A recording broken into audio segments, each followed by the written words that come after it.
Donc nous voilà à bord. Donc on va partir pour l'essai routier de ce Xpeng G6. Donc je résume. Grande batterie propulsion. Donc on a 87 ou 88 kWh de batterie, environ 300 chevaux. Donc le 0 à 100 se fait en un peu moins de 7 secondes. On a 570 km d'autonomie WLTP, ce qui correspond autour des 450 en usage mixte, voire jusqu'à 500 en usage urbain et 350 sur autoroute pure. On est là sur le mode sport, on va rouler en mode sport, j'aime bien. On a ici, on visualise comme chez Tesla, donc la circulation autour. Vous allez voir quand on roule, on voit les véhicules qui sont autour de nous, etc. Tout se contrôle sur la tablette, c'est vraiment, il n'y a pas de boutons. À part les boutons du volant, donc là pour tout ce qui est multimédia, là pour tout ce qui est... on peut contrôler aussi la clim à l'arrêt. Là je peux augmenter et diminuer. Quand on est en autopilote, ça contrôle l'autopilote et régulateur. Mais sinon, tout se fait via l'écran. Maintenant, c'est la philosophie des véhicules d'aujourd'hui. C'est parti, on est en mode D. Pareil au décollage, on y va. Donc, quand on met son clignotant, donc on a l'angle mort qui s'affiche. Donc ça, c'est pratique. En marche arrière, on a caméra 360. Donc là, voilà, on voit le véhicule autour, etc. Je vais faire attention de ne pas tomber dans l'eau. On a un bon guidage, caméra de recul, caméra 360. On a une très bonne vue parce que dans le rétro arrière, on ne voit quasiment rien. Donc c'est important d'avoir ce genre d'artifice aujourd'hui. Les voitures deviennent des sous-marins où les montants sont très larges, les lunettes arrière sont de plus en plus petites, on ne voit rien. Donc aujourd'hui, sans les caméras, on s'en sortirait pas.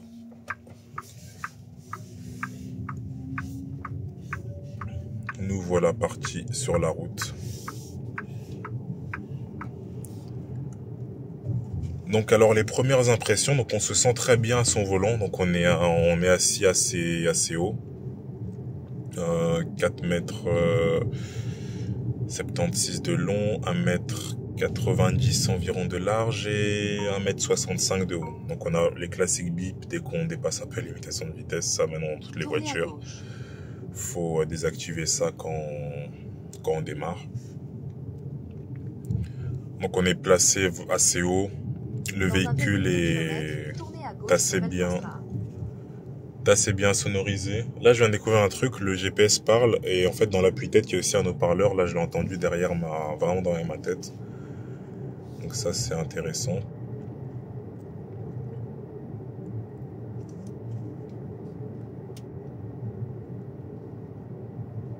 Donc le véhicule est, comme je dis, assez bien sonorisé. Niveau suspension, c'est assez confortable. C'est pas très ferme, mais le véhicule a quand même un bon répondant, quoi. Il est pas trop pâteau. Il est beaucoup moins pâteau, par exemple, que l'Hashtag 5 que j'ai testé il y a pas longtemps. On est proche du châssis, on est proche du Ioniq 5. On est proche du Ioniq 5. Est-ce que je peux couper le son? Je vais mettre dans tout muet. Hop, voilà. Comme ça, il va pas nous embêter.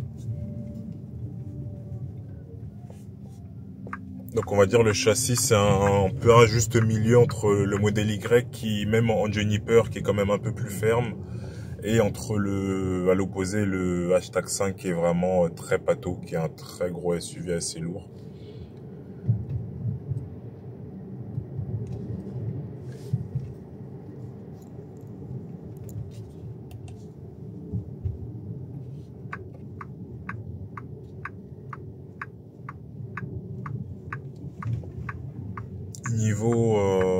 Niveau puissance, comme je vous ai dit, on est sur 300 chevaux. Donc c'est suffisant. C'est assez linéaire après, c'est pas quelque chose qui est brutal. Voilà, même là je suis en mode sport, j'accélère, voilà, on a le contrôle du véhicule, c'est pas quelque chose qui va nous brutaliser, etc. Je peux vous faire même un petit 0 à 100, il n'y a personne derrière. Je vais attendre que la voiture en face part. Vous voyez là, j'ai juste approché la bordure sans rien faire. Il m'a mis les caméras à 360 et on a la distance qui s'affiche. Donc ça, c'est très agréable. On va faire un petit 0 à 100. Hop. Voilà, ça pousse bien, ça très correct. Plus nerveux que la Ioniq 5. On a presque une seconde de moins en 0 à 100. Je trouvais légèrement juste sur la Ioniq 5 parce qu'on avait à peine 228 chevaux. Là, 300 chevaux, c'est pour ce gabarit de véhicule, je pense que c'est le minimum. Il faut 300 chevaux parce qu'on est à plus de 2 tonnes. Faut quand même bouger la bête, quoi.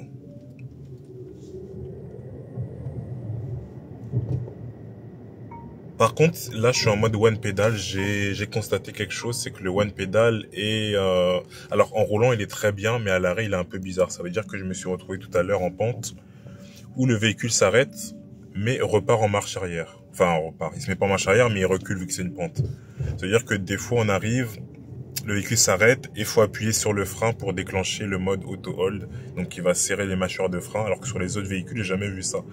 Quand on s'arrête, qu'on lâche le pied, la voiture s'arrête et reste immobilisée, que ce soit en montée, en descente. Or là, est-ce que après dans les réglages, je suis pas allé partout, est-ce qu'on peut le régler? Je ne sais pas, mais ça m'avait l'air très bizarre que la voiture s'arrête et recule, quoi. Donc, ou il y a peut-être des mises à jour logicielles qui ont corrigé ça, je ne sais pas. Si j'ai l'occasion, je vous le montrerai.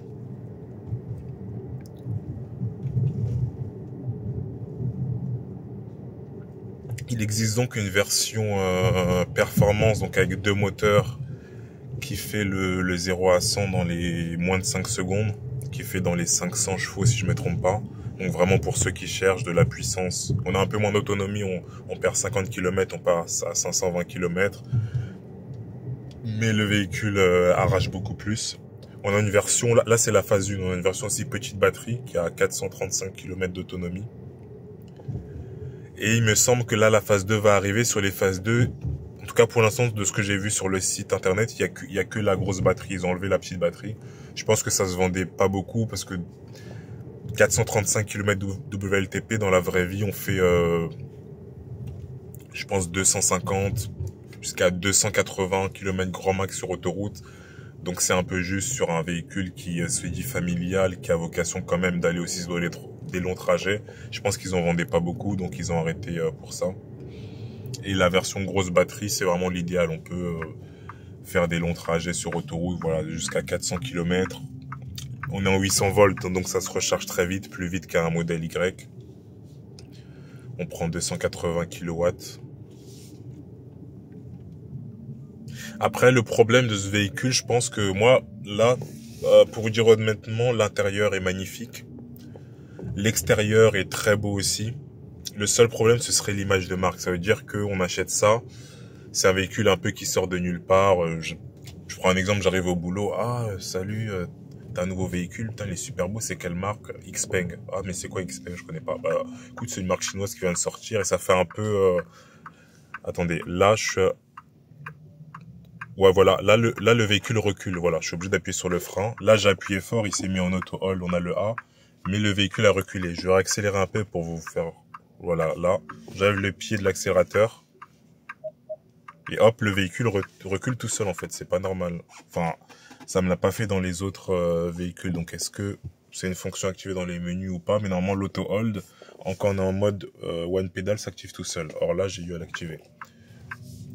Et je vous disais, sinon ça m'a coupé. Oui, l'image de marque. Le gros défaut de ce véhicule, ça va être le manque d'image de marque. Parce que ce serait une Hyundai, une Kia. Voilà, les gens connaissent, ça a quand même une réputation. Niveau fiabilité aussi, on sait pas trop ce que ça donne parce que c'est des véhicules qui viennent d'arriver en Europe. Donc on se dit, est-ce que si on est emmerdé, qu'on a une panne, même si les véhicules électriques sont très fiables, est-ce on sait avoir les pièces rapidement? Est-ce que le SAV tient la route? Donc c'est des choses qui peuvent faire peur quand on va vers ce genre de véhicules qui débarquent en Europe, qui sont inconnus au bataillon. Et c'est quand même une grosse somme d'argent, même s'il est très bien placé niveau prix. Bon, la plupart, ici on est en Belgique, la plupart des véhicules comme ça Je pense 80 même plus sont des véhicules qui sont pris en leasing. Donc la plupart des gens ne sortent pas de leur poche. C'est des véhicules de société. Mais quand même, ça reste un véhicule d'un certain standing.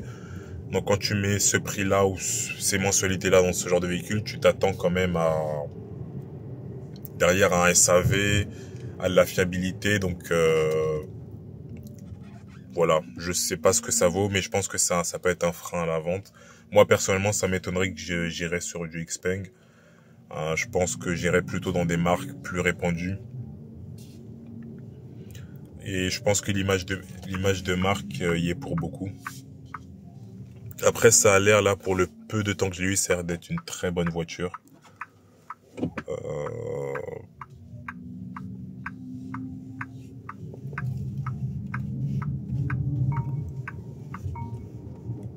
On entend un peu le moteur, mais ça reste assez discret. Et moi, je trouve que c'est agréable d'entendre quand même un minimum le moteur, que ce soit pas 100% silencieux. Faut pas non plus qu'on l'entende trop, mais entendre un peu le sifflement du moteur. Moi, je trouve ça, voilà, assez agréable. Après, l'autre aussi, bon, je sais pas si c'est vraiment un défaut parce que c'est, on va dire, la référence, mais on sent qu'ils ont vraiment beaucoup copié sur le modèle Y, quoi. C'est vraiment le modèle Y, on va dire entre guillemets, légèrement plus low cost. Même si les niveaux prix sont quand même assez proches, il n'y a pas une énorme différence. Il n'y a pas 10 000 euros de moins qu'un modèle Y. Mais ils ont vraiment essayé de faire un modèle Y un peu mieux placé niveau prix. Ça sent déjà niveau esthétique. Les voitures de loin sont sont assez proches. L'intérieur aussi, ils ont rajouté un écran ici derrière le volant, donc qui fait que niveau ergonomie c'est un peu mieux. Mais on sent que c'est copié sur Tesla également. Et ce sont pas les seuls d'ailleurs. Beaucoup de constructeurs sont inspirés de Tesla pour développer leur SUV électrique ou leur berline électrique. C'est les premiers qu'on va dire fait des véhicules très aboutis. Mais on le sent quand même. Et ça fait que la voiture manque un peu d'identité. On se dit que c'est un modèle Y chinois, quoi.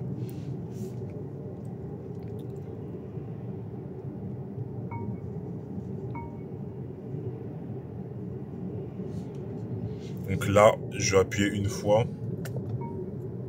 Là, j'ai activé le régulateur de vitesse adaptatif. Et si j'appuie deux fois, j'active l'autopilote. Donc là, je vais appuyer deux fois. Hop. Et là, l'autopilote est activé. Donc là, le volant va tourner tout seul. Là, je ne touche à rien. Bon, on est en ligne droite. Donc on voit bien la ligne bleue est activée sur la route. Donc la voiture est en autopilote. Là, vous allez voir, elle prend le virage toute seule. Hop, j'ai vraiment aucune action. Donc là, on arrive à un feu.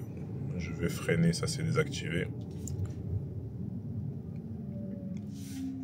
Et BIAPI, c'est marrant cette plaque. BIAPI. Bah, quand tu as un Taycan, forcément, tu ne peux qu'être heureux. L'autopilote, je l'ai testé sur autoroute, il marche très bien. Le régulateur de vitesse suit très bien le véhicule de devant. Il fait pas de gros à-coups, ça c'est bien. Et pareil, le maintien dans la ligne est assez pertinent. Ça veut dire que la voiture ne se balance pas de gauche à droite. Elle reste plus ou moins au centre. C'est pas parfait, mais par rapport à là, je commence à avoir testé beaucoup de véhicules récents avec cette fonction et l'autopilote est correct. Voilà. Quand c'est bien, faut le dire. Je l'ai trouvé assez bien.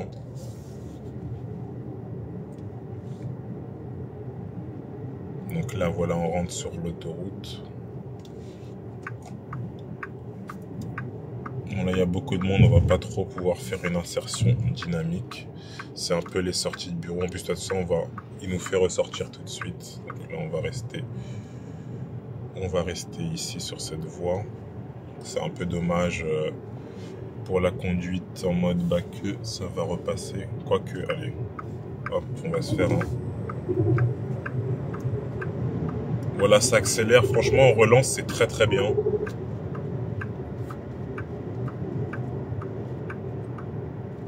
Donc ça relance très correctement. Voilà. Si vous voulez vraiment quelque chose, un dragster, faut aller vers la version performance avec 4 roues motrices. Mais ça, pour le quotidien, c'est largement suffisant. Honnêtement, il n'y a pas besoin vraiment de plus. Après avoir aussi chargé, là, je suis tout seul. Avoir avec 4 ou 5 personnes et le coffre rempli, mais ça se débrouille vraiment très bien, quoi. On est sur l'équivalent, si je peux comparer en thermique, d'un Q5 V6 TDI, quoi. Donc, c'est pas des véhicules qui se traînent. Tiens, une autre plaque personnalisée, Dragon, qui correspond bien au rouge de ce V90. Juste dommage les jantes, j'aurais bien vu des grosses jantes en 20 pouces. Là, c'est du 18, ça fait un peu triste par rapport au gabarit de la voiture. Mais oui, en Belgique, pour ça fait de ma part 1000 euros, vous pouvez avoir une plaque personnalisée, donc vous marquez ce que vous voulez. Voilà, c'est chacun son kiff. Moi, je pense que si j'avais un véhicule personnel à mon nom, je le ferais. Voilà, c'est un petit kiff, mais comme je vous ai dit, la sono est vraiment très bonne. Je vais pas vous la faire écouter parce que je vais faire strike vu que c'est des musiques commerciales. Là, je vais essayer de m'insérer tranquillement. Allez, passer, madame.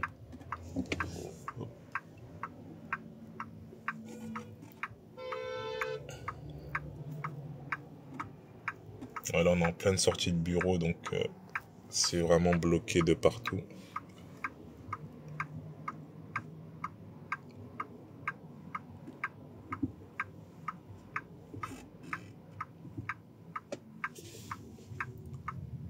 On va rentrer tranquillement derrière le dragon.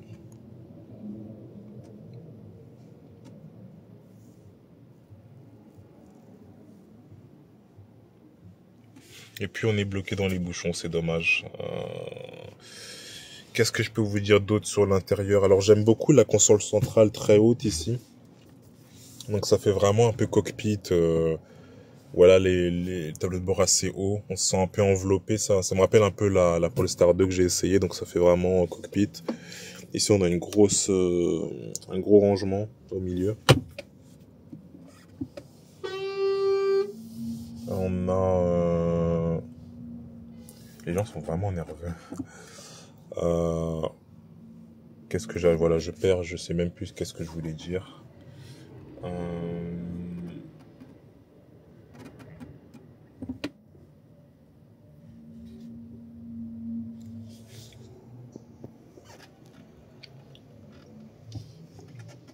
On a, oui, bien sûr, l'angle mort. Là, je sais pas si vous l'avez vu, mais voilà, quand un véhicule passe, ça le signale en angle mort. Ça, maintenant, c'est la base. Ici, comme je vous l'ai dit, c'est comme sur la Smart. Je sais plus si je l'ai montré, mais la poignée, en fait, c'est un bouton. Mais comme chez Tesla aussi, c'est fini un peu les poignées manuelles. Bon, après, j'espère que si jamais il n'y a plus de batterie, on n'est pas bloqué dans le véhicule. Mais c'est marrant, en fait, il y a des innovations qui arrivent et qu'en fait, tous les constructeurs les adoptent en même temps. Par exemple, la voiture qui démarre sans qu'on ait à mettre le contact, ça maintenant c'est partout. Pareil, les poignées sont remplacées par des boutons, ça on commence à voir ça partout. Et les grands écrans centrales, c'est la norme aussi, on voit ça maintenant partout. De base, les tableaux de bord, c'est un grand écran central et avec ou pas un écran derrière le volant. Ça aussi, c'est la norme maintenant, les chargeurs à induction placés ici. Double, bah ça c'est parfait. Voilà, si on a un passager, il peut aussi charger son téléphone. Ici, ce qui est bien, c'est qu'il est ventilé, donc ça évite que le téléphone chauffe trop. Parce que des fois, quand on charge son téléphone et en même temps voilà, on est branché à Android Auto, CarPlay, plus voilà, on a plusieurs applications qui tournent, le téléphone chauffe beaucoup, il est en train de charger. Là, ça permet un peu de limiter la chauffe du téléphone. Ça m'est déjà arrivé que mon téléphone soit en induction et se mette en sécurité, il arrête de charger parce qu'il est trop chaud. Comme je vous ai dit, on a un toit panoramique, mais on n'a pas de store. Voilà, ici on a des prises, une USB-A, une USB-C. Écoutez, c'est un peu dommage, je suis bloqué dans les bouchons, donc je pense que je vais couper la vidéo, parce que là, ça n'a plus trop d'intérêt. Si jamais on sort de la circulation, que c'est un peu dynamique, je vais reprendre, mais pour l'instant, je pense que je vais vous épargner ça. Donc, on se voit très vite. Écoutez, voilà. Dites-moi qu'est-ce que vous en pensez de ce véhicule, s'il y en a qui en sont propriétaires. S'il y en a qui ça intéresse de l'acheter, voilà. Je trouve que franchement, il est pas mal. Mais ça reste l'image de marque. Est-ce qu'il va réussir à trouver son public ou pas? Je sais qu'en France, il est peut-être vendu depuis un peu plus longtemps qu'en Belgique. En Belgique, ça va vraiment d'arriver, je pense qu'il y a même pas un an, ou alors grand maximum un an. Et bah, je vous laisse là, voilà. À plus tard, ciao ciao.